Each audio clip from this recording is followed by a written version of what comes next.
A man sits quietly in a garden. Another man walks in and says, "Tell me a story, a real one."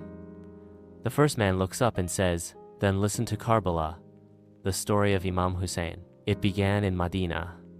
Imam Hussein, the beloved grandson of Prophet Muhammad sallallahu, witnessed injustice rise when Yazid came to power. Yazid demanded allegiance, but Imam Hussein refused. He said, "I will never pledge allegiance to a tyrant." Fearing harm and corruption, Imam Hussein left Medina with his family. He reached Mecca, seeking peace and guidance. There, letters came from the people of Kufa, hundreds of them, promising support. They said, "O grandson of the Prophet, come to us. We will stand with you." With trust in those words, Imam Hussein began his journey toward Kufa, accompanied by his family and a few loyal companions. As they traveled, they were stopped. At a plain near the river Euphrates, they were forced to camp.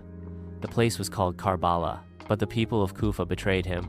The same people who invited him now stood with Yazid's army. Thousands surrounded him. Only 72 were with him, and then they blocked the water. For 3 days, not a single drop was allowed.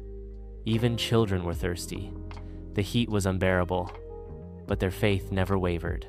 On the 10th of Muharram, the day of Ashura, the final battle began. Imam Hussein's companions were martyred, one by one. His sons, nephews, and even his infant child, Ali Asghar, were killed. Finally, Imam Hussein stood alone, weakened by hunger and thirst, wounded and heartbroken, yet firm in his mission. He was attacked from all sides. And then, he was brutally martyred, the grandson of the Prophet, beheaded on the sands of Karbala. But his message survived. Imam Hussein stood for truth. He rose against tyranny. He sacrificed everything not for power, but to awaken the soul of the Ummah.